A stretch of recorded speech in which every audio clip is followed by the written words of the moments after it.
Welcome back to the Square. I am your host, Curtis the Fifth. And I'm Curtis the Fourth. Divisional playoff weekend was quite the treat for us here. We are going to dive into all of the games. We'll recap them all, get those out of the way. You guys know how it works. We'll talk about some news, some headlines, and injury reports moving forward for the conference championship. This season's going by too fast. It is now. And we'll make our game picks as well to wrap things up. But like I said, you guys already know how this works, so let's kick it off. Let's start with Saturday. The ones have fallen. You guys at this point have watched the games, but we're going to recap them anyway because there's so much to talk about. Clearly, I didn't know this was possible. I didn't know you could get sacked 9 times and still win a football game, but you most certainly can if you're Joe Burrow. Yeah, Justin Fields has something to learn here. I don't know. Justin Fields needs a team around him.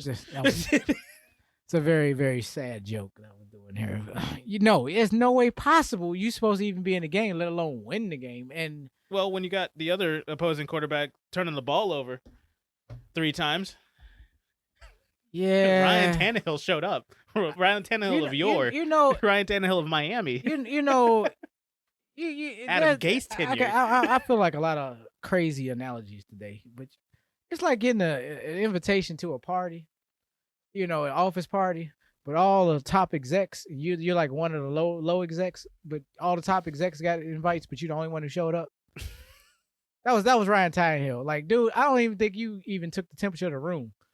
This is the Joe Burrow, Patrick Mahomes, Josh Allen party right now. This is what's movers and shakers, and you are kind of like the yesterday's news right now. And respectfully, you got an invite, but you really wasn't supposed to come and show up.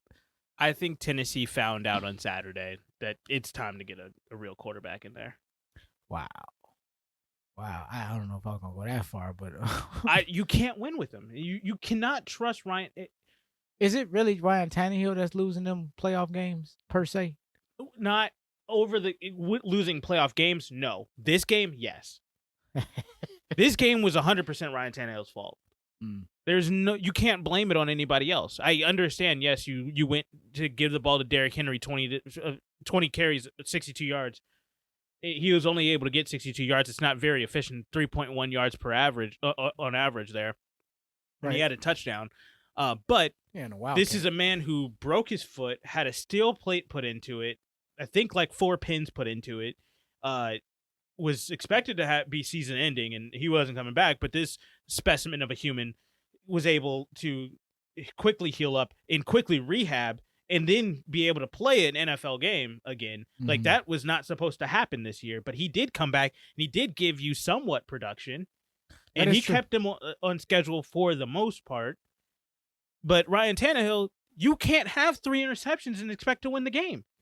You can't give Joe Burrow 3 opportunities to go down the field and score and expect to win the game, especially when one of those came when at your plus 5 yard line. You are absolutely right, and I'm saying you can even have turnovers. I'm not even going to knock that, but 3 interceptions to 1 touchdown, dude.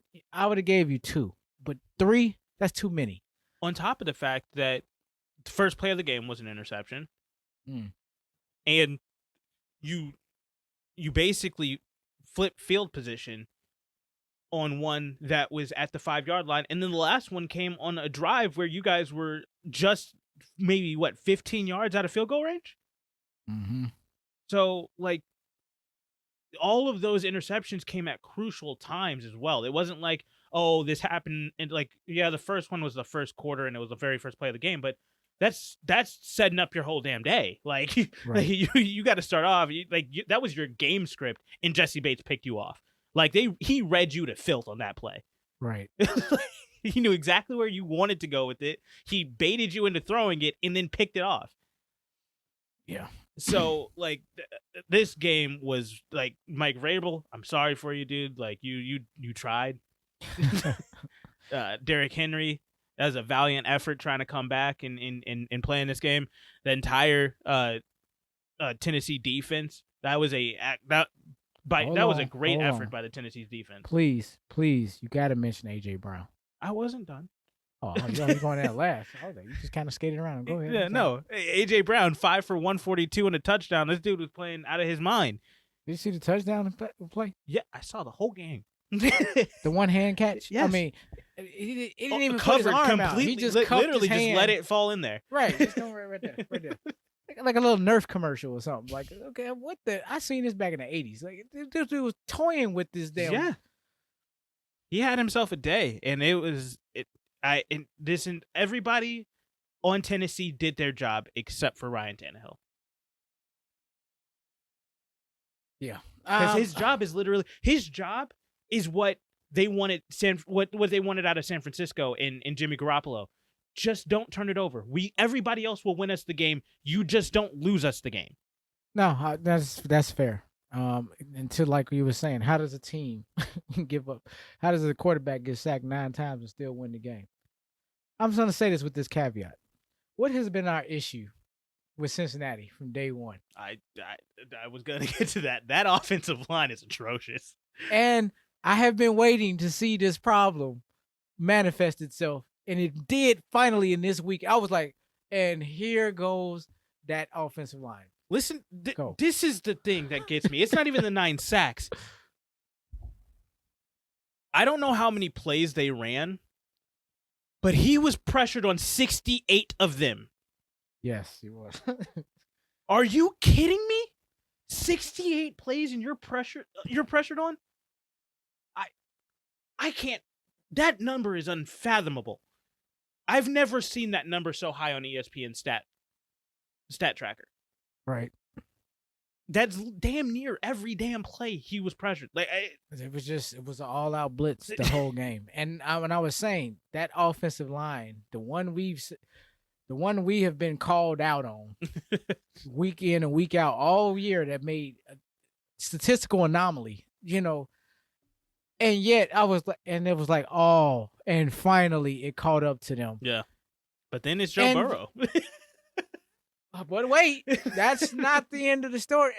And here we go. And 2 people on this team make me like Cincinnati. Mm-hmm. 2 people on this team make me like so happy to watch because of just how unshakable they are.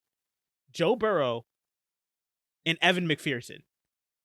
Just unflappable. Like they cannot be shaken. And the fact is, again, 68 pressures on Joe Burrow, got sacked 9 times, an NFL record, ties the NFL record for most sacks in a playoff game, and still being able to pull out the win. Mm-hmm. And Joe Burrow didn't flinch. He never chewed out his offensive line, which I think there's at a certain point, like after maybe sack 5 or 6, you get like, come on, guys, I need at least 2 seconds. just give me a little bit more time, type deal. But he didn't even do that. He was just like, nope, I'm gonna go. Let me see it. Like who was open the quickest. Mm-hmm. Basically, he's on that tablet, just like, okay, that's what I missed. That like he's taking all the blame. He's taking the brunt of it. He's like, I just got to be better. Like and he would just go back out there and he'd just do it. And it was just like, he can't be shaken. He's not. Cincinnati has found a guy when the pressure is on and when things get tough, which in Cincinnati, things are going to be tough. You found the one guy who is just not going. He's not going to make any excuses. Mm-hmm. He's going to go out there and he's going to put in the work. He's going to go out there and he's going to give 110% effort, and he is going to lead the team. He is going to just show by example, this is what we got to do. This is the amount of work we got to put in, and we are going to do everything that we can to give ourselves the best chance at winning a football game. Mm-hmm. And you leave it in a dude like Evan McPherson's hands. This dude is just automatic. He just does not care.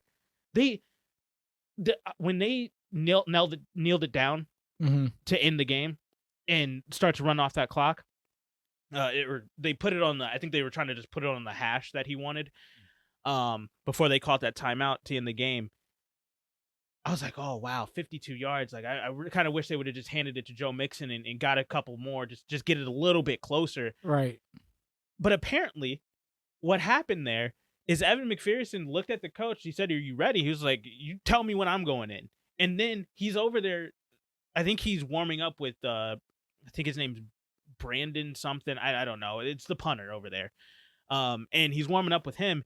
And as they were coming Kevin off Huber. yes, he's over there warming up with him, and he turns and he looks. They nailed it down. Joe Burrow is coming off the field, and he takes another practice kick, does the swing. He apparently turned to Joe Burrow and the rest of those guys and was like, well, looks like we're going to AFC Championship games, and then walks out there and kicks a 52-yard field goal to do it. As a rookie kicker in the NFL, just all the confidence in the world to go out there and drill it. Yeah, he was the Matt Gay that he was supposed to be. Jesus. Oh my God.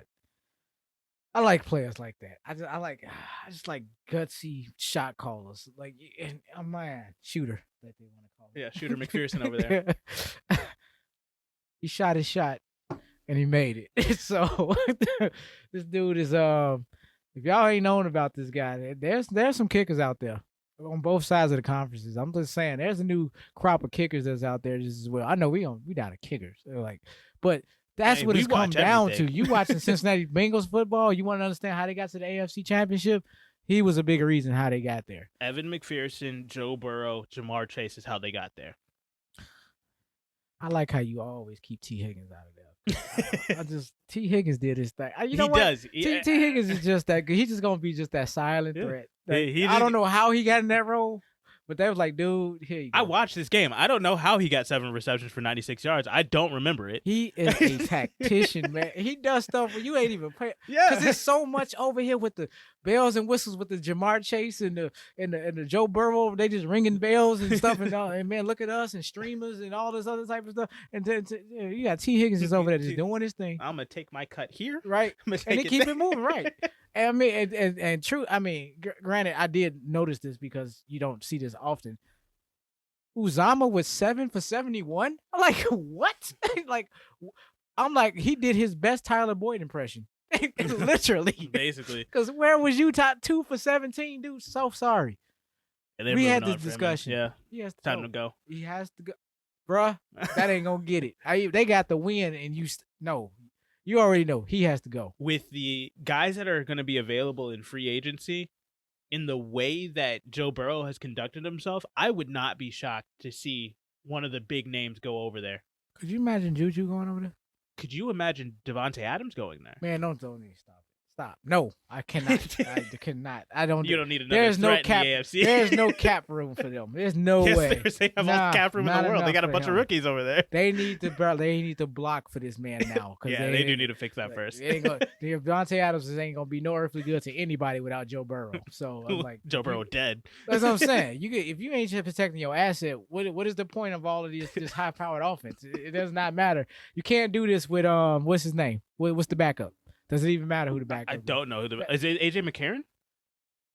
I'm going right now. Is he still over there? He might be. No, I think AJ McCarron. I don't think it's him. It was somebody else who played. When it comes, I'm like, it was this dude. Hold on. 10 seconds. 10 seconds here. I really can't remember who it is. Come on. Oh my God. Brandon Allen. Oh wow. God, yeah, I would never have thought it was Brandon Allen. Mr. 5 years in the league. But that's my point. Only been 5 years? I feel like Brandon Allen's been there for a decade. 5 years. But yeah, that's what I'm saying. Brandon Allen, with these, you give me all the receivers you want. Brandon Allen is not gonna get it done. I'm sorry. I don't know anything about this guy. I don't know about his life and what he thinks about things. I just don't think he can get it done. And that's my point. They have to address the offensive line. Yeah. That game should have exposed. Look, there's a lot of offensive linemen out there this offseason. Right. That has got to be priority number 1. Number 2's got to be shoring up the defense, just getting depth on defense. And number 3, you want to get a shiny bell, leave it very general. Then go address that. Whatever's left, whether it's a backup running back or another receiver, it doesn't matter. But that's got to be the bottom of the list because those 2 things, offensive line and just depth on the defense. Yes. That is what's going to keep them from getting to the Super Bowl. Yeah. And if you want to, and they want to stay in contention as one of these top 4, top 5. Yeah, they have a real good shot at taking over the AFC North. If they want. Yeah. They actually do. The only team that I would actually truly be like afraid of for them is Baltimore once they get Lamar Jackson fully healthy back and get a freaking wide receiver. And that's Baltimore. what I'm saying. What the hell are you doing? And you're gonna have to stay ahead of the curve here. So you got to be forward thinking here. They have Cincinnati. a real good shot because they've got a ton of cap space. I mean, they have a pretty low draft pick now, but but regardless, they're going to have the opportunity at improving this roster. Take the draft picks that you like, as you were saying, address what needs to be addressed. You go to free agency to get all that other stuff because that's all you need. You're a player or two away in these still multiple positions. You're right there. Yeah, I think the offensive line just give him 3.5 seconds per play. Yeah, and that's got to be the metric you're shooting for. And that was the difference. And then when they faced Tennessee, them quick plays were gone, and that's the point. Because at the end of the day, that dude you can't expect any player in the league, any quarterback to just quick strikes 98% of the season. That's come on, man. That's not even realistic. You got to adjust. They adjusted enough to win this game, but hopefully, I hope that at least helped Cincinnati on as a blueprint. Going forward, as well as putting them on notice. Y'all have some glaring needs that y'all kind of pushed off, and now we think we need to address this now. I cannot imagine them not addressing the offensive line, especially after this game, and we'll see what happens next week versus Kansas City. But man, that's going to be a game where if it happens again where they're getting anywhere near 6, 7, 8 sacks in that game, could really be the difference, because there's again back-to-back games with two really, really high-powered offenses. Granted, Kansas City has a much, much better defense. Hopefully they can get Tyrann Mathieu back, because that's going to be a huge, huge piece for them. Yes, but that's neither here nor there. Ryan Tannehill, sorry, bud. You this just wasn't it. In Tennessee, that you guys gave a valiant effort, and I think everywhere else for Tennessee they hit. Everywhere else, Tennessee is actually a very, very good team.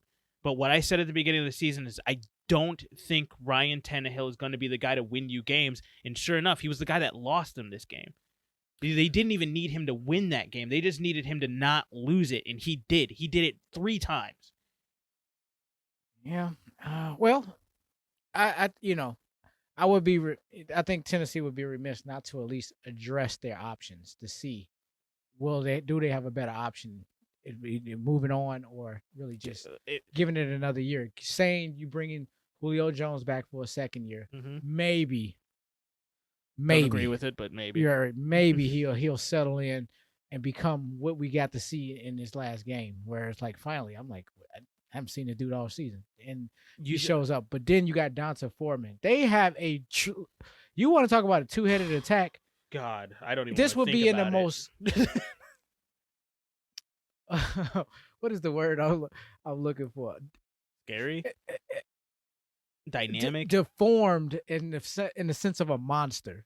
Oh God. Like you want to see a deformity, like a two-headed monster, but the one head is really big. And that's being Derrick Henry, but this Donta Foreman, like, are you kidding me? This dude he's the real deal. It's like for any of you Marvel fans, it's like Cal Obsidian and Thanos. Yeah. It's they run game. I think they can. I think they just threw their name in the hat as one of the best, if not the best, two-headed attack. Well, that's if they keep Donta Foreman. They've had a rotation of scary guys back up Derrick Henry, but they just don't commit to that second guy. And it's just like, okay, yes, we know you have Derrick Henry, but get another guy behind. But that's what I'm saying. This game, I'm hoping, is a blueprint. I'm on the Tennessee side. Take this for what it is. Like if you can't replace Ryan Tannehill, look at what you got. Well, my question would be is, do you make a trade for a guy like Aaron Rodgers, or do you try to go pull the trigger to try to go get Deshaun Watson, for that matter, or one If of you those guys that could, you I can go would. grab. Because I Nah. don't think there's going to be one in free agency that's going to want to come. And there's not one in free agency that I don't think that you would say is better than Ryan Tannehill. I think the closest one would be Teddy Bridgewater, and that's just like, I don't know if you want to just stay with at that point, he knows the offense. He's been there for a while. No, Might as well take that risk. It'd have to be a splash move. Yeah. It can't just be, one for the other with slightly better. He got a different skill set. No. That's not going to be good enough. Go ahead. Would you think, I think this is a real question, if Deshaun Watson ends up in Miami like we all think he will. I gotta believe that till I see it. But go ahead. If that happens, do they make the second trade to go after Tua? A young quarterback who actually played out of his mind down the stretch. Like, he was played really well down the stretch with that crap offense around him. I like Tua. I don't like him there though. Personally, no? I not don't. with a certified bona fide run game. You know what? Maybe I'm sorry. I don't know. Call the old man in me. It's almost like you just bringing back, Mariota 2.0 or something. In a sense, it's just kind of like we already had that kind of guy. Interesting. But I'm saying make a splash. Like, look, top 10 quarterback or bust type of thing. Like, if you ain't on that list, you just not on that list. And it's like we just stay with what we got. Yeah. Like, so I'm saying for me, it has to be that guy. So now, to your point, how do you feel about the two? I don't want to skate over that. I'm just saying I don't like him in Tennessee. I think that if you're looking for your long-term solution at quarterback, I would want, if I was a Tennessee Titan fan and I'm looking to upgrade or look at my long-term solution, if I can't get a Deshaun Watson or an Aaron Rodgers in a trade, I'm taking a long look at Tua. Like, okay, he's not going to stay in Miami, clearly, and that might be a quick move where it might be he might be traded in that package to Houston, but if he's not, I'm taking a long look. Like, okay, he's young, he actually played very well. He's finally fully healthy for the first time that we've ever seen him. And when he did get healthy, he actually won quite a few games out there. And once they stopped trying to talk about trading him away and they actually committed to Tua for 7 weeks straight, he kept winning games. That's true. So, I would take a long look. I'm not saying that it is the answer, but you would at least have to take the 2 weeks of just hard game film, really, really look at him and really get Mike Vrabel, the GM, the owner, all into a room and say, hey, we got to make a decision here. Do we go for him, or do we make the trade? Do we do what we got to do to go get him, or do we just leave it up to chance and go back with Ryan Tannehill and try to run it back one more time? Am I hearing that Ryan Tannehill traded back to Miami? Oh, God. Think of that. That wouldn't happen, I don't think. He couldn't be a part of the deal. Yeah, no, they'd be like, no. We're just bringing in his replacement. So. Yeah. Anyway, moving on. Interesting. Now, if I was taking somebody from arguably that tier or maybe a tier ahead of that, look, if we're gonna make trades and that's the type of talent you're looking for, look, give me Garoppolo. Simple as that. But I feel like that. See, the issue with Garoppolo, not that Garoppolo just wins. I already know where you're going with that. I'm not gonna say anything. Garoppolo does always this disclaimer with this dude's name, but go ahead. No, because Ryan Tannehill is the lesser version of Jimmy Garoppolo. I'm not gonna say Jimmy Garoppolo is not an upgrade, because he is. Mm-hmm. But to me, their play style is so similar.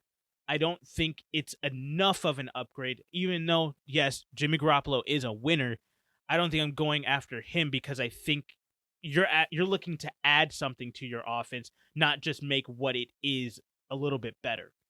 But what it is, making it a little bit better, just might be that's the missing piece. And you're right. It might be that they just need that winning pedigree in there. But if you could get a guy that I would rather go after a guy like Tua, because for one, I already know long term you're gonna have him around for longer, and two, he brings an added element to the offense, not just a better version of what my offense already is. I got you.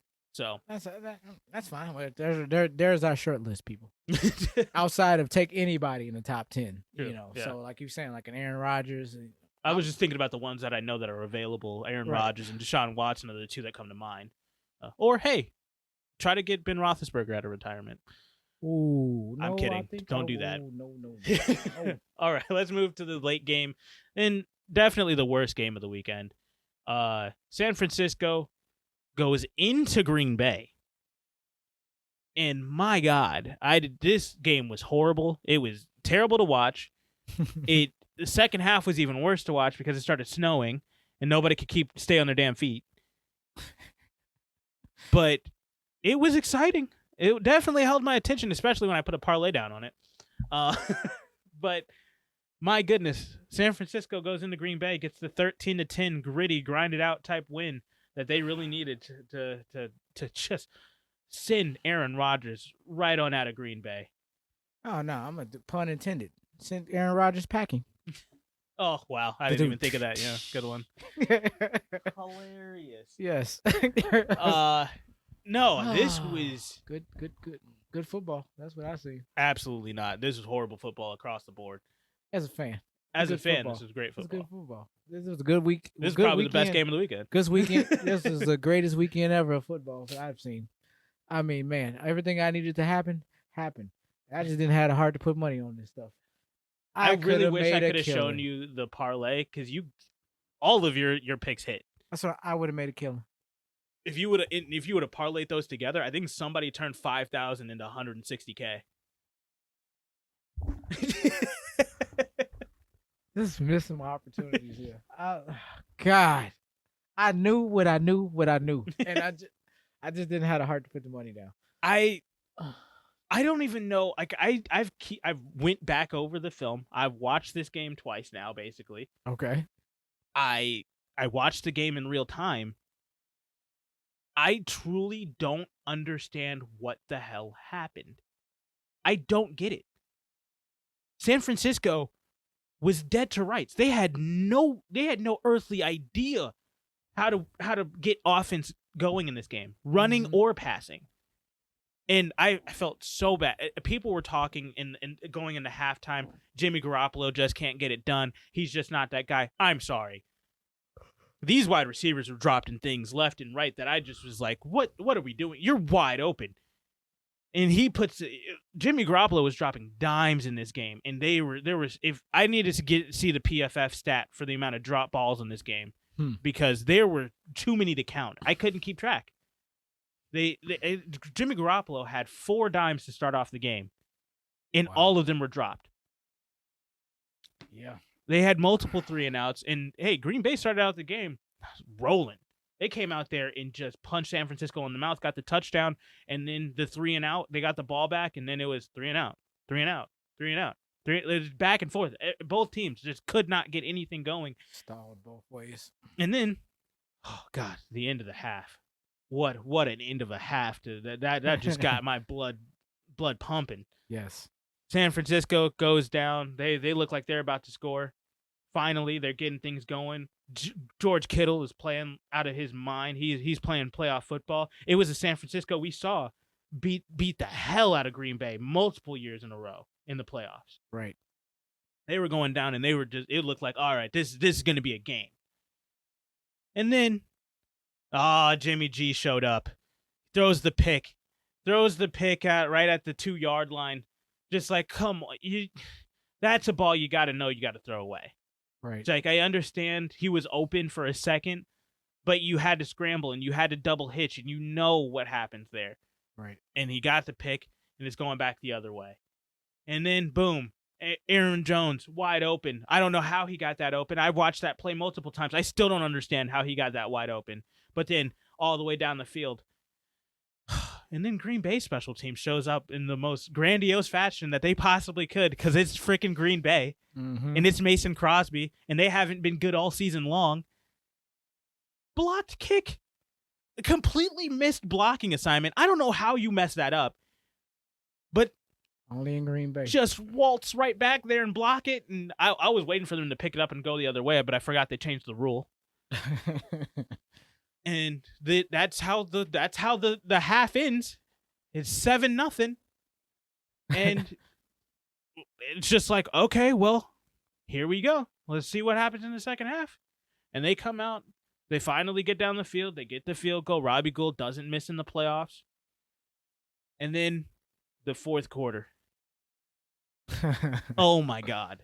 You're looking at it, it's like, okay, they're not out of it. Obviously, it's a 4-point game, 7-3. But they're not really in it, per se, because it's 7-3, and they've had one good drive, and Jimmy Garoppolo effed it up. Right. And then they kick the field goal. The Packers do. They go up 10-3. And then the field position game just became a real thing for 10 minutes there. Back and forth, just field position battle after field position battle, just trying to pin them as deep back as they could. Mm-hmm. And they finally got San Francisco got him. They had him dead to rights. I think they pinned him at like the 2 or 3 yard line. They got a couple of yards, but they still 3 and out. Mm-hmm. Punt team comes onto the field. Bojorquez just did not know how to get that ball off quick enough.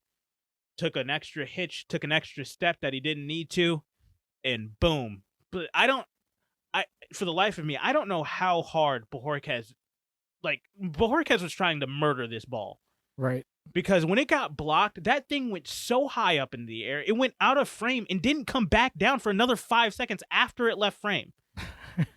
Right. And everybody's looking around like, where the hell did that ball go? It's like, is it already out of the back of the end zone? Is that a safety? Is that a touchdown? Where is the ball? Right. And then it finally lands in 29. I don't know his name. I can't say his name. He picks it up and returns it for the touchdown. And it's 10-10 now. And you're like, the hell just happened? Right. How did this go? How did this turn that fast? But you're giving the ball right back to Aaron Rodgers. Talanoa Hufanga. Again, I don't know how to say his name. Hufanga. I'm not gonna try.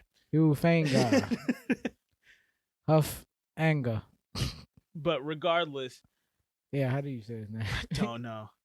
Like I said, I'm not even gonna I chopped it up every single time I tried to say it, so I'm sure I didn't say it right. But that was just the craziest sequence. But you're giving the ball back to Aaron Rodgers, but Aaron Rodgers still can't do anything with the ball. And it just turns out that it just comes down to Robbie Gould in Lambeau, in the snow. A blizzard rolls in the fourth quarter, by the way. Like, just... Yeah, this is great Bears justice that I'm seeing here. Yeah. And Robbie Gould murders that, 40... I don't remember the exact... 40... 45? I can't remember the exact number. But a long enough field goal that it wasn't a gimme. Right. And he gets it, nails it.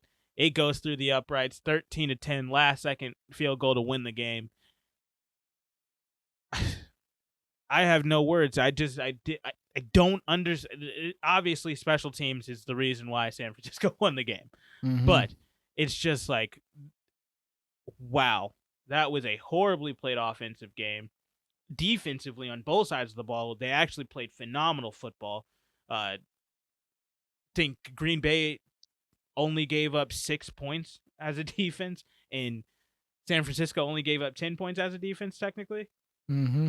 Like, they played great on that side of the ball. I mean, they really helmed in Aaron Rodgers, San Francisco did. They really didn't let him do anything major. As soon as A.J. Dillon went down in the third quarter, Aaron Jones was a non-factor, basically, in the run game, not pass game. He out of his mind. So just across the board, it was just like, wow, it looks like Aaron Rodgers did everything that he was supposed to do except for get the ball into the end zone. And everybody else just like, okay, well, where the hell were you guys? And then on San Francisco side, it's just like, okay, this is how you guys won 3 years ago when you lost to Kansas City in the Super Bowl. You had multiple times where you just did everything that you can to run the ball. I mean, 29 carries in total for 106 yards. Mm-hmm.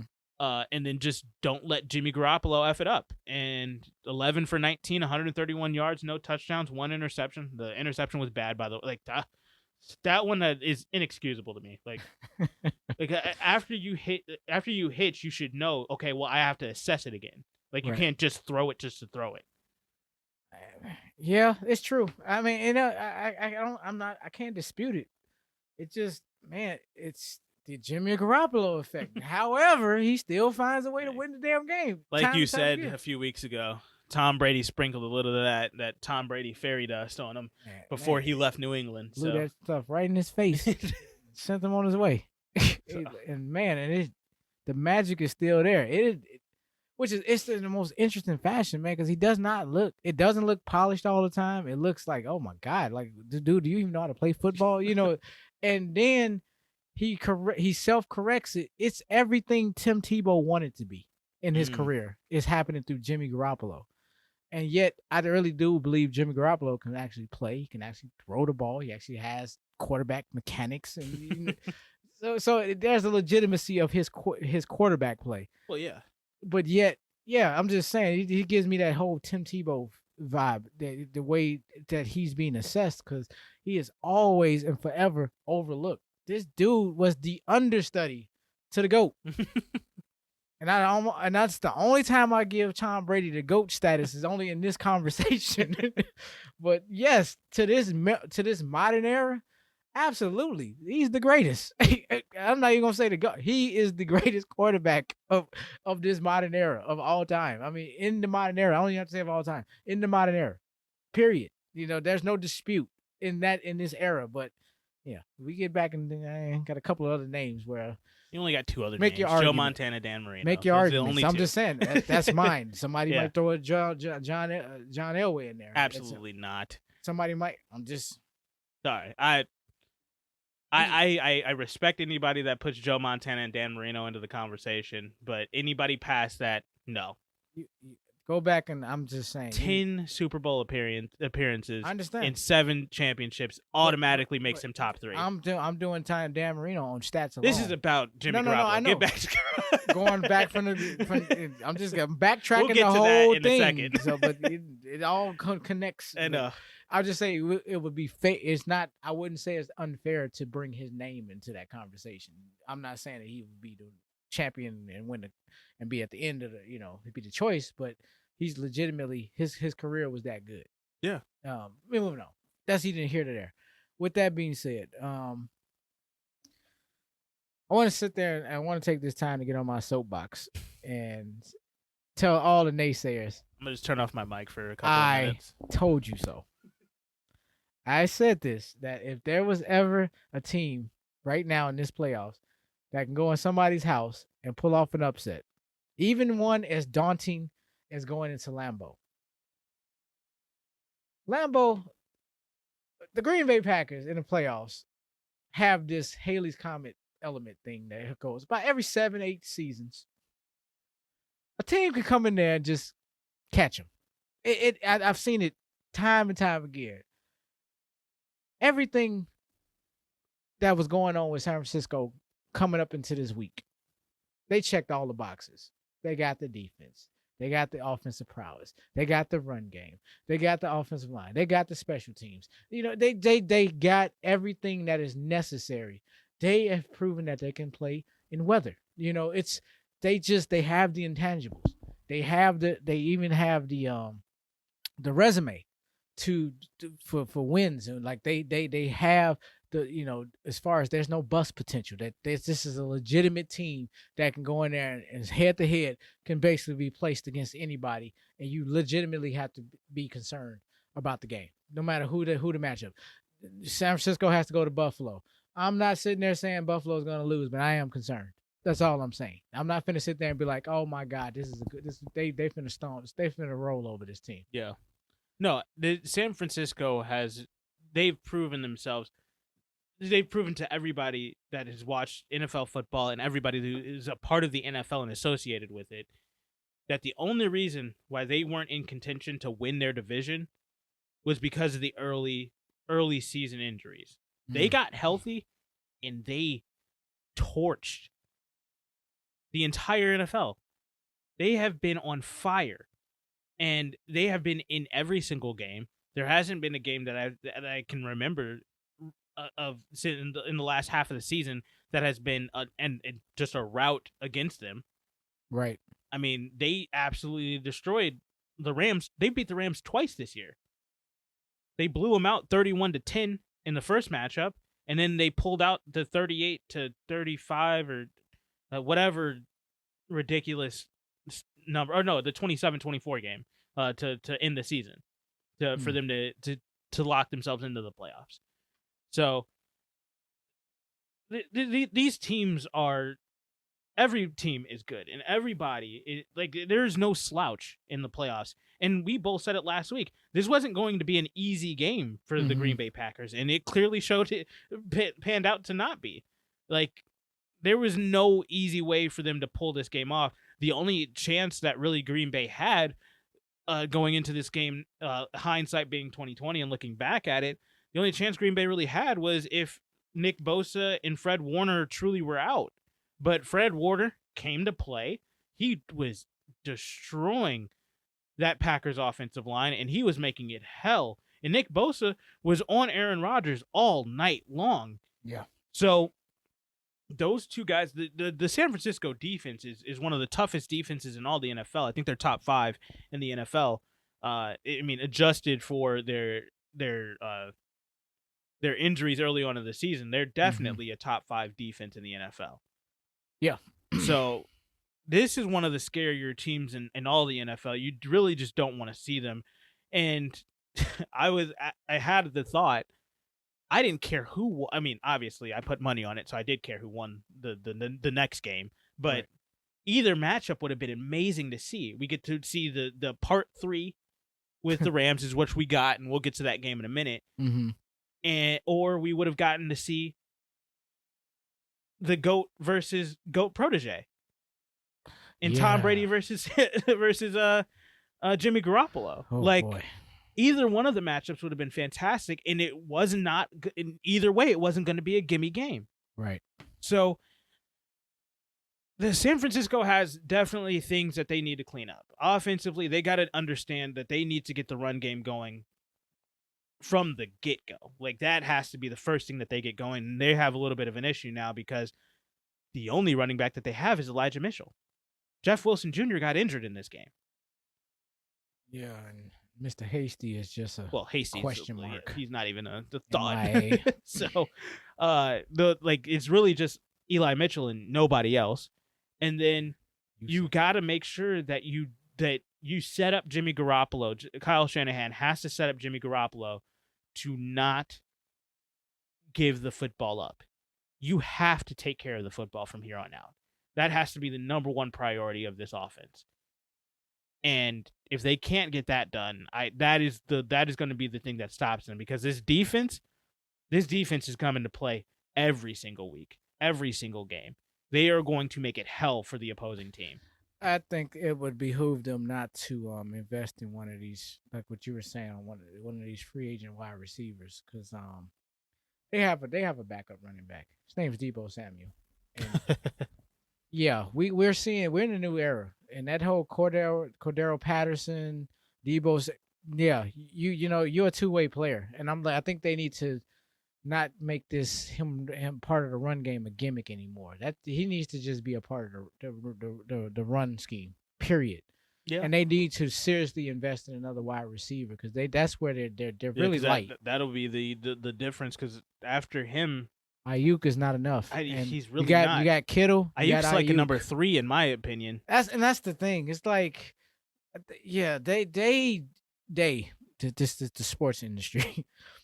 They jumped out there a little too soon with this guy, and I was like, no. I never saw it. It's the other guy. And when we were talking about fantasy last year, everybody was jumping on Ayuk like he was going to be the next thing closest to Jerry Rice out here in San Francisco, and I was like, I watched the kid in college. Sample size. I'm like, it was based on 3 games. I'm like, he was productive, but the hype that came behind it, like, what the hell are y'all seeing?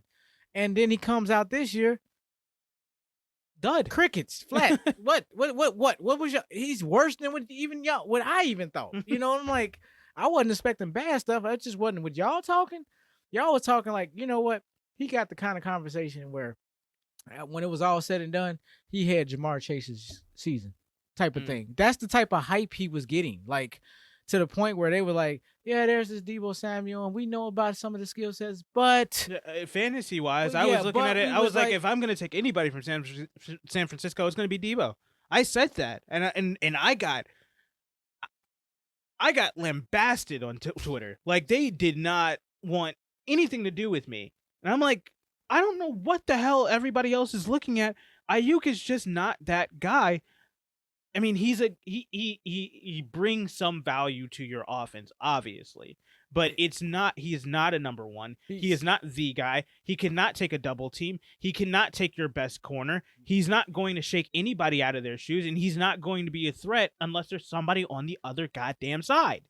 Most comparable player to this guy, Christian Kirk. Whew, all right. I'm if anybody know what I'm talking about, I know exactly what you you're know what I'm talking talking about. I'm just Oh god, take it for what you want to take it for, good, bad, or indifferent. It's a little bit too real for me right now. Yeah, that's why I'm taking it. So let's talk about Green Bay for a second, though, because Okay. the question's got to be, was this it? I certainly hope so. I mean, he came out there in that press conference wearing all black, like he was going to the Green Bay's funeral. Going to his own funeral. Like, he says he's going to make it quick. He's not going to waste too much time. He's going to talk to a few people, and then he's going to make his decision on if he wants to stay or if he's going to go. But the fact is that he's made the statement. He does not want to be a part of a rebuild, and I'll talk about it in the next segment. It looks like Green Bay is about to go into a rebuild, and there's one very clear reason as to why, and it's not Aaron Rodgers. Okay, then what are we talking about? Who? It's not a specific person. It's just the organization itself, and we'll get to it. But I can't see him staying for this. I just really can't. I don't see how he's going to. I don't see what Green Bay as an organization can do to tell him, like, we're just this far away. It's like, yeah, we were closer 3 years ago in your first year here, Mr. LaFleur, and you guys decided to get my replacement instead of getting me another weapon to get us into the damn Super Bowl. Right. And even in the face of that, I came back, I played out of my mind, I won an MVP, and then you took the ball out of my hands. And we lost again in the NFC Championship game, just a couple of plays away from being into the Super Bowl again. And then this year, this last offseason, you still didn't really upgrade the offense. You did everything that you can to fix the defense, which was actually decent last year and wasn't really the issue as to why we're not in the Super Bowl. And they still have not gone out of their way to go get Aaron Rodgers an actual weapon. And it's like, he hasn't had two weapons since Jordy Nelson left. It's the difference between Tampa Bay, which again we'll get into a second because they didn't go any further than Green Bay did, but still, it's the difference between Tampa Bay and it's the difference between Green Bay right now. Mm-hmm. Tampa Bay goes out of their way to give Tom Brady every single weapon, every single thing that he needs to go out there and win games. Green Bay I feel it's the most disrespectful thing because I know you don't agree with this. I believe Aaron Rodgers is the most talented quarterback, not the best and not the greatest by any means, but he is the most talented quarterback in the NFL for the last 10 years. And Green Bay has refused to put the pieces around him to win games. And when you are a guy, even if you don't think he is the most talented, you got to understand he is one of the best quarterbacks in the NFL, and he has been one of the best quarterbacks in the NFL for the last 10 years. And a guy of his caliber, for you to not put the pieces around him as an organization, that's just that is the most disrespectful thing that I could possibly think of. And then you even took it a step further to go draft his replacement while he is still playing at an MVP level. Yeah. So I'm at a point where I'm just like, I cannot imagine staying around and sticking around for them to be like, well, once we get through this 2-year rebuild, we're going to be in a really, really in a fantastic spot. And if you just stick with us through it, we really think we can make it to the Super Bowl. Oh, Like, man. you had the damn chance for 10 years to do the right thing, and you didn't. Yeah, it's like any place. I think it's safe and fair to start the narrative. It's just time to move on. It's time to just changes need to be made. It's time for a new direction, a new beginning, so on and so forth. Because just trying to put the right pieces around, that's been a miss, like you said, for the past decade. Yeah. And it's you can't even go with that narrative anymore. Like this is what our plan is. This is what y'all plan has been the whole time, and it has not worked. Thank goodness. As a Bears fan, I'm glad it has not worked because it Seeing is just one of their literally Super Bowls was enough for me. If it ain't Aaron Jones and if it ain't Devontae Adams, the offense does not exist. Where were you, Alan Lazard, last night? 1 for 6. Mercedes Lewis, 1 reception, no yards, and you fumbled it. Yeah, Randall Cobb, who they brought over, who I thought was like, okay, maybe they trying to, with this guy, this will open up the MVSs and the Alan Lazards of the world, and none of this nonsense has come to pass. It's Devontae Adams, Aaron Jones in some capacity. However, the other night he found it in the pass game. Finally, yeah. I mean, which is fine by me, but still led the team in rushing. He had a solid game, and that's it. It's just them 3 guys, and maybe Mason Crosby. And I don't know what else. And Mason Crosby sometimes loses the game for him. It's just there's a lot of glaring issues that Aaron Rodgers' greatness and his talent level and his clutch performances have overshadowed. And it's like, but in the losses, then it forces us all to have to go back and then truly, as a collective community, finally start dissecting what's the issues or problems going on in Green Bay. Now, as a Bears fan, we give it to y'all every single week in some capacity or fashion, some sidebar, because that's just what we're going to look. We called this. Disclaimer, it's probably going to happen every single week going forward for the rest of the duration of this podcast. It's just what we do. But the point is, this is legitimate. Now, this is for the entire nation. They can go ahead and weigh in on this because this has to be looked at for what, looked at from an evaluated standpoint, like any other team in the league. There's problems here that needs to be fixed. They were Top frauds this year. Well, defensively, yes, you held them to 6 points, and you finally played one of your best games of all time. Great. Still, offensively, you can't expect for the Green Bay fans that were telling me that 10 points should have been enough to win this game. 10 points isn't enough to win any game in the NFL. And as a Bears fan, I would freaking know, because that's all we can freaking score. Right. Yeah, that equation don't work out in Chicago more times than not. Jacksonville won a game 9-6 this year. That is the only time I've ever seen anybody score 10 or less points and win a game. Yeah, and it's an outlier game. Yeah. So I'm not gonna dwell on it any longer. They have a really bad situation, and again, I will explain their whole situation in the next episode. But I can't wait till we get the game. This needs to be a rebuild for sure. All right, let's talk Sunday football, because this was the day of. And these were just the undercard fights. I know. Sunday's games were insane. All right, well, let's talk about the early game Sunday. Let's get it. I told you all. I'm coming for everybody's necks. Quit trying to tell me Matthew Stafford can't get it done. Quit trying to tell me Matthew Stafford is he's never going to be able to win a big game. Quit trying to tell me Matthew Stafford is the reason the Rams aren't going to go to the NFC Championship game for one or to the Super Bowl for another. Because it is clearly not this man's fault that this team was in any... First of all, this team was up 27-3, and Matthew Stafford was playing out of his mind, and I saw it on Twitter. I started to see the little birdies coming out of their holes saying, oh, wow, really, Stafford has come to play. He's really arrived now in L.A. and this, that, the other. Mm-hmm. And then Cam Akers fumbles once. And they go, oh, well, they're still up by 3 possessions. They're fine. They go down. Tampa Bay scores. Blah, blah, blah, blah, blah. Then they get the ball back, and then... No. Then they punt. Then Tampa Bay has the ball.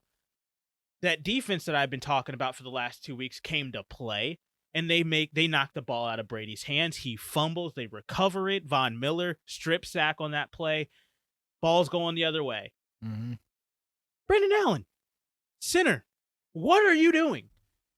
You did not get a single signal. You didn't hear a single call. The stadium wasn't loud because they were shocked that they just had a strip sack on the play. Right. What were you looking at? What were you hearing that was a signal to snap the ball and shoot the ball straight over Matthew Stafford's head for one? And then, Matt, come on. You got to recover that. That ball you slid 15 yards past the ball on that play. Come on. You got to be better than that. But that's the one time.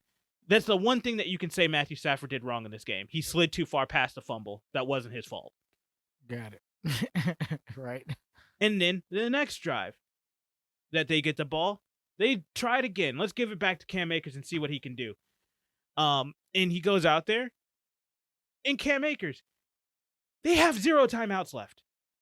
They don't have any way to stop the clock. All you have to do is get 1 first down, get to the 2-minute warning, get 1 more first down, and the game is over.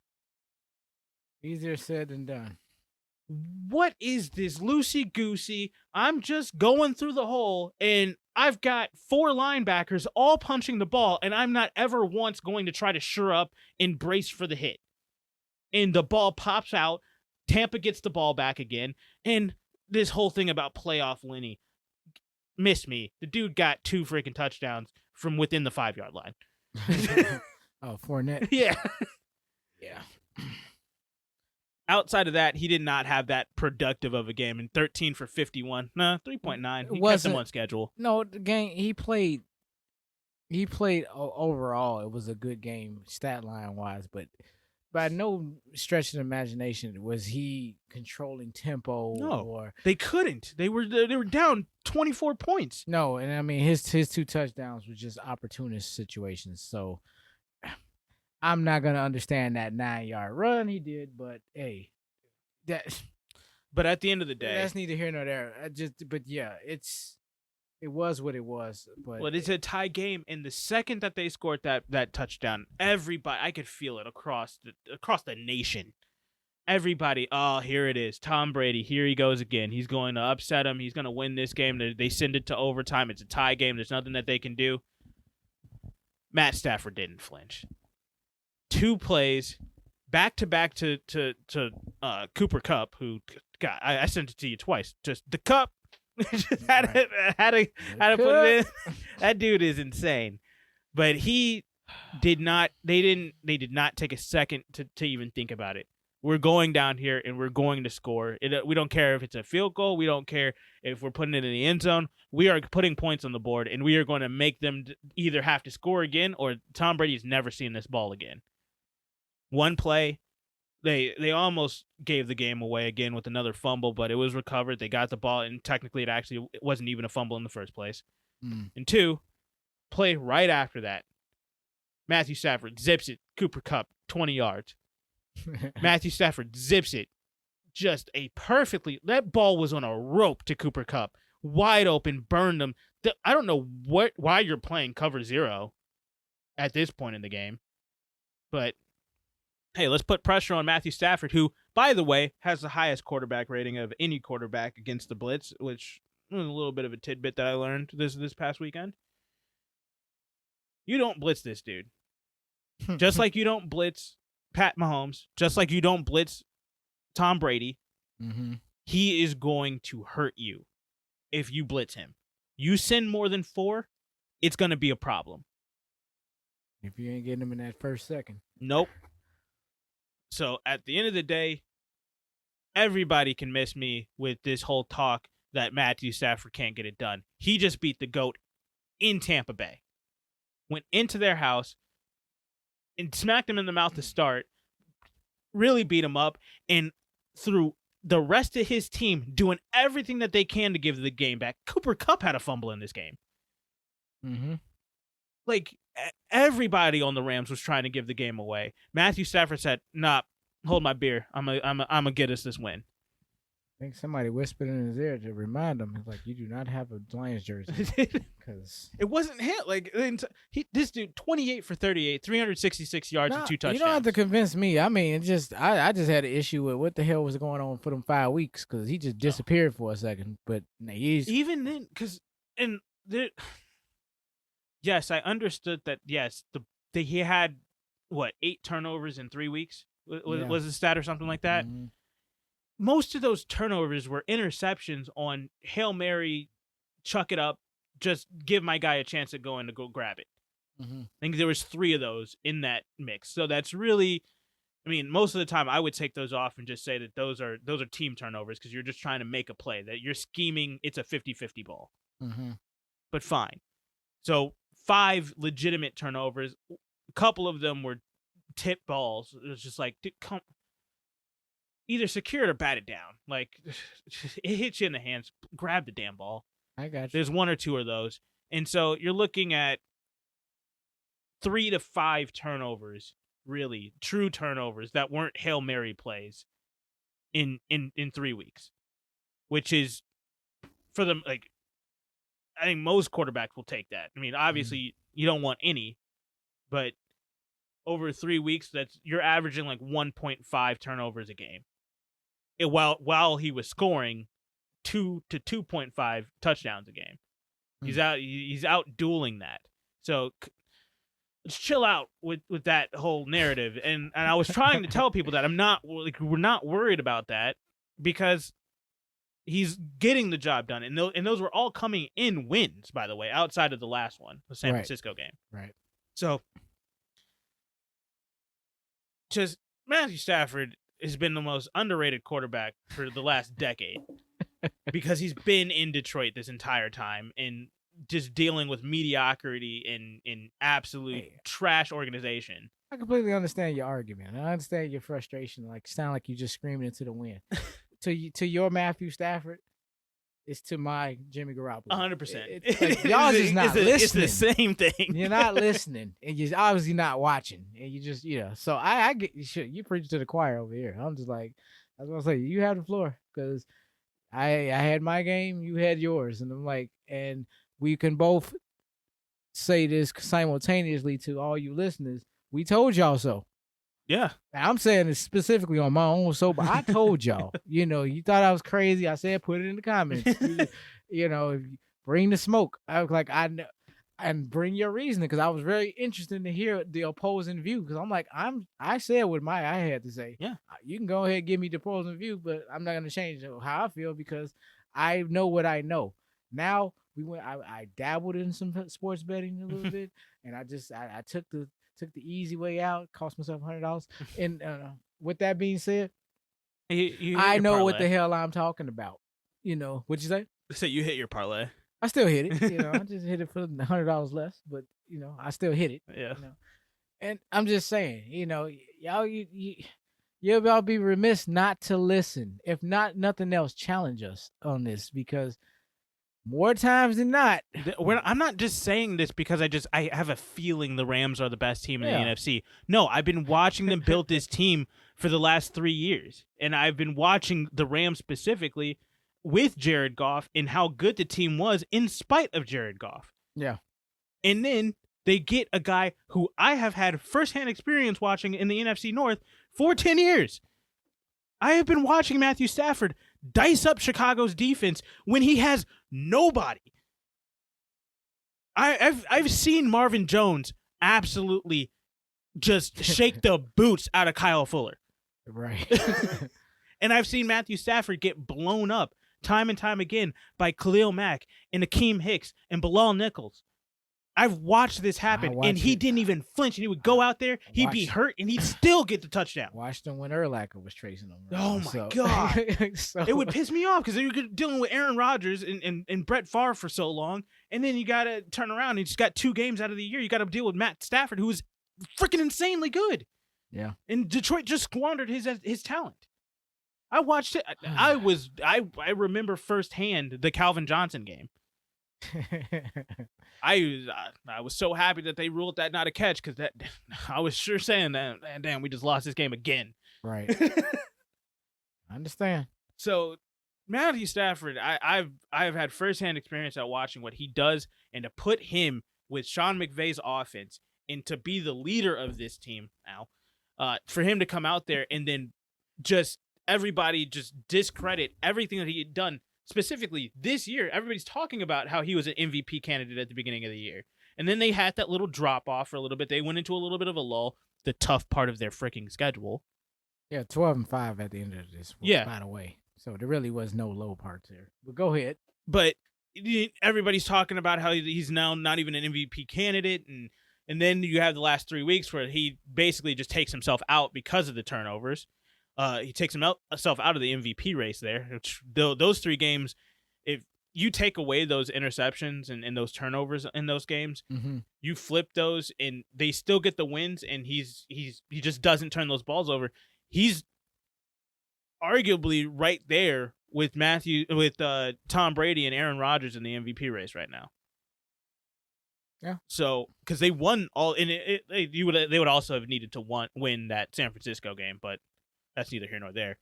But you take all that context, and then everybody just writes it off as, oh, he's never known winning. He can't get over the hump. He's not going to get it done.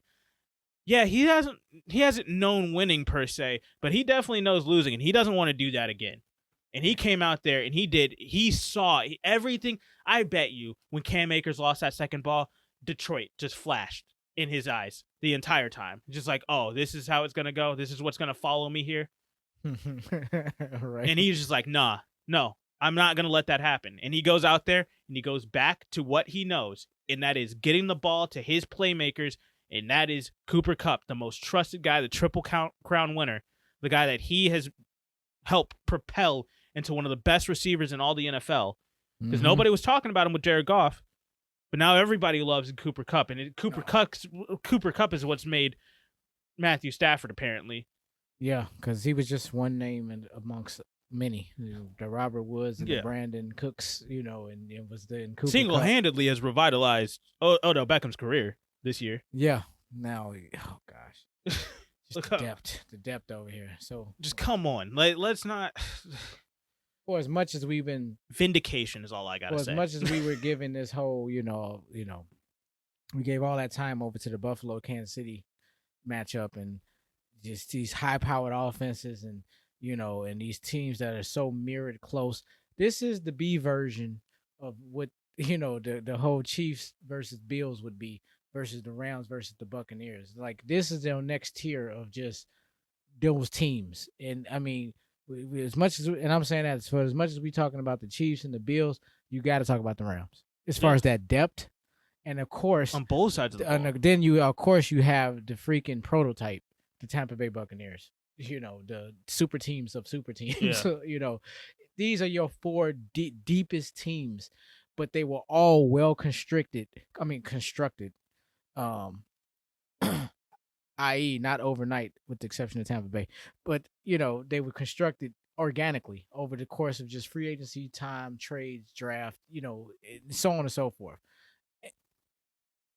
And you get to see Matthew Stafford take that next step, the way we were talking about Joe Burrow taking that next step for the next wave of young quarterbacks.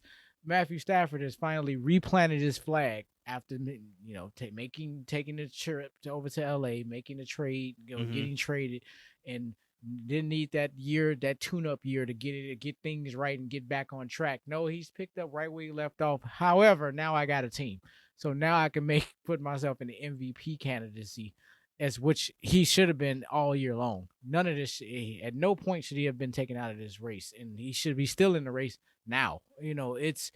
This dude is the real deal, and the problem, which has been obvious, he has just needed a team around him. And now that he has been placed on a team with weapons and a balanced attack with a defense, look what we're looking at here. The Rams are back in the NFC Championship. It should not be to anybody's surprise. And it should really, and that's the thing, because you would, whenever I would say, like, yeah, and this is my freaking preseason pick, I saw this coming. Everybody outside of you would say, Well, how could you go against Tom Brady? How could you go against Green Bay and what they've got going over there and what they've been building over there?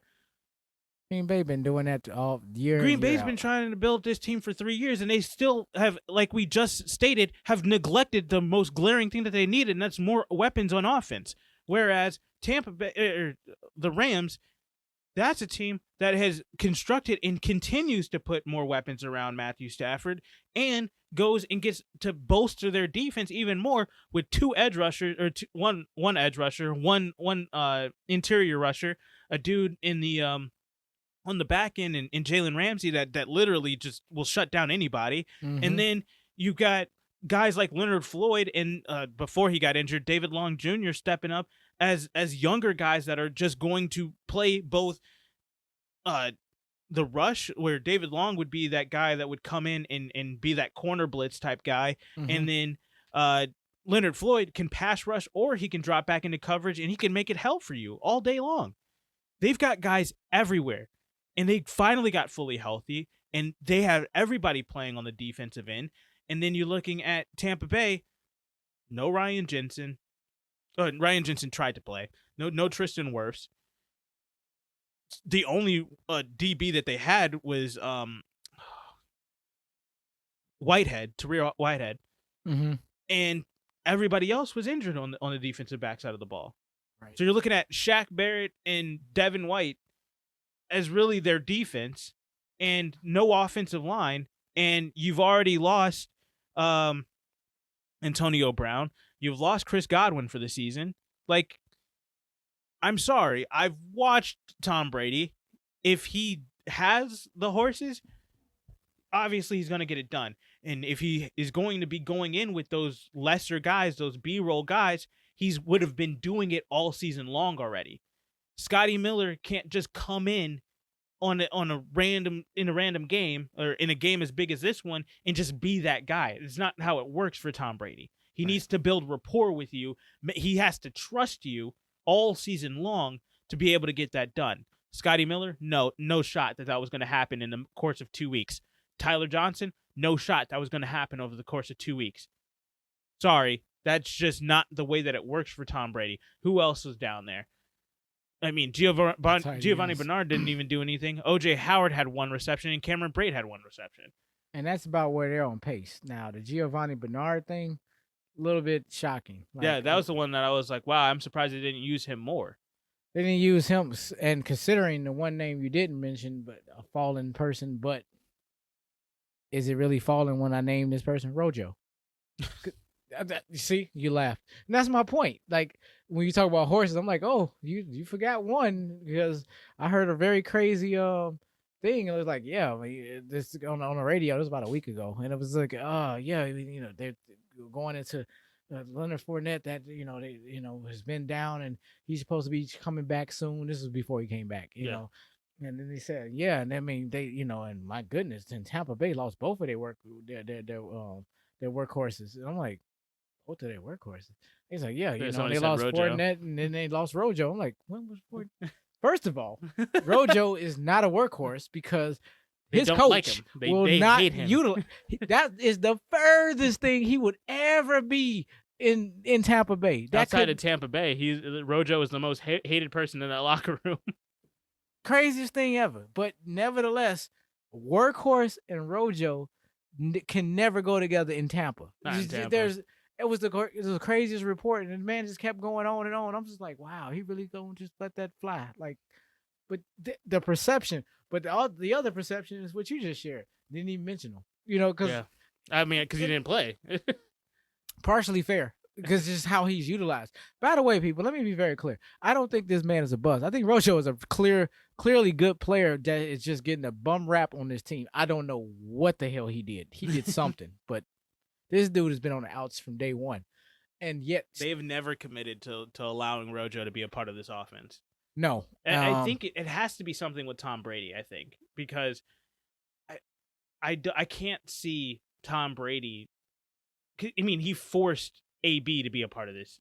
I'm gonna say maybe him bringing on Gronk with him, recruiting AB, then petitioning for Leonard Fournette, and he's just looking like, dude, I've been here like the whole time, and you just overlooked, and then of course you already got Godwin and Evans sitting there, and then you still got supplementary pieces of Brait and Howard, and then hold on, you brought Bernard over here too. I'm like, dude, I can understand him having a problem if anybody, because I'm like, dude, this is musical chairs, and you better sit down quickly. Yeah, your chair's about to get pulled. But nevertheless, the Rams did what my beloved Chiefs could not do. And that was beat Tom Brady and the Tampa Bay Buccaneers. And now Matthew Stafford has beat Tom Brady in a playoff game on the road. You look, y'all say what y'all want to say. You better add this to this resume. That needs to be talked about in that type of context. Like, because they want to do that for Aaron Rodgers all day long. They want to lead with that. Okay. In a head-to-head, look what just Matthew Stafford just did. No. So again, these resurgence of, like I said, you got the Joe Burrows. You have to mention the Matthew Staffords. And that's now, twice now. What's that? He's beat Tom Brady. Is it twice? Yeah, they beat him in week 3 this season, 34-24. Look at that. We ain't even talking about week 3 stuff. Here we go. I was like, I remember them playing. I just couldn't remember what happened. And yeah, they definitely went out there and beat him. So it wasn't a fluke. No, it wasn't. And like I said, I'm vindicated. I've already made my statement about this. You don't have to say nothing else because the whole world is now caught up. It took this. It shouldn't have, though. That's the problem. This was a get right week for novice NFL watchers, fair weather. I'm just, I like football. I don't get so deep, and that's, I respect all those type of people. But this kind of segment right now, that's for them, because that it takes this to convince that type of group. And unfortunately, some of it is fair, because I see people don't invest their time, but for the others who just run off the headlines, that's as good as they go. Here you go. Maybe you need to be still take that much to look at it. It's just like, okay, just from year to year, the NFL changes, the landscape changes a lot, but a lot of the time, all of the seeds are right there in front of your face. You just got to take the second to just look at them and analyze it for just a minute, and then you'll really understand where things may be going and some of the things that you got to watch out for early on to vindicate or to validate what you think may happen based off of what you've seen. Right. And the second that I saw that Sean McVay went out of his way to go get Matthew Stafford, that to me should have been the writing on the wall that Matthew Stafford is that good of a player, because Sean McVay doesn't do anything without truly thinking about it beforehand. No, and what was the indication last offseason before this trade happened for the Rams? There was that talk out there, like, man, they had all the pieces, everything was in place. Except the quarterback. If we can just upgrade that quarterback position, Goff, even with this team this year, I think he would have had a lot of success. Maybe 10-7. I won't even put that much of a drop off. It's just, but you seen the glaring differences. We seen it when he was there, like when they was most successful. If there was ever something that was just seemingly off about the offense, it was always coming from the quarterback. It was just like, this dude. I mean, Chicago exposed them because they harassed Jared Goff that year that they went on to their Super Bowl run, Super Bowl 53, and Chicago came after him. They knew exactly what they needed to do, and that was to rattle him. And the second that they did that, all Chicago needed to do was score 20 points, because they knew a rattled Jared Goff is not going to be able to score more than, I think the score that they ended up with was 16. Something like that, and Todd Gurley was not a factor whatsoever. No, because if you have the rush defense, which Tampa Bay does have the rush defense, we saw that early in this game. Mm-hmm. It just takes the quarterback to open it up just a little bit. Just get one of those guys to get out of the box. Right. One of those guys, because Cam Akers and Sony Michel are going to make it a game. Cam Akers did it the wrong way in this game by dropping the ball twice in this game and giving the ball back to Tampa Bay. I will say this: prop bet for Cam Akers to have 0 turnovers this next game. Hammer that, because Sean McVay is probably literally right back there, like, just telling this dude, you drop another damn ball, you are never going to see this team ever again. That's deep. I don't know. I think that's going to rest upon Darrell Henderson's health. Like, just with Sony Michel back there as the next guy, I don't know if he's Cam Akers brings something. From what I've seen from Cam Akers brings a whole nother dynamic to this backfield. No, I understand and that. He is the original number one. Yeah. So I mean, I didn't actually. No, that's not true. Darrell Henderson would have been the number one this season if he was. Cam was taking the first one. That's what was being reported. He was actually going to take the number one spot. They wanted to make him the number one, but Sean McVay was really a proponent of keeping Darrell Henderson the number one for that offense. Yeah, he would have been number one for a week. And it might have changed early on, but it was that I truly feel week one, if Cam Akers was healthy and Darrell Henderson were healthy, they were going to trot Darrell Henderson out there and use Cam Akers as a change of pace back. So, sure. Maybe. But either way, those are the number one and number two over there, right. Whichever order you wanted to put them in. But Cam Akers has made himself number one this year after coming back from his injury, and now Darrell Henderson, once he comes back from his injury, it's going to be like, well, he'd be the number Cam two. Akers has already done it, unless Cam Akers is going to continue to fumble the ball and give the ball up. That is true. So, which is why Sony Michel might not be going anywhere. well, he's a free agent, so we'll see. Let's quickly in this episode just let everybody know. Yes, Buffalo in Kansas City. Kansas City pulled off the win, 42-36. If you want to get our thoughts on this game, separate episode. So go check that out, and you'll get all the information Absolutely. there.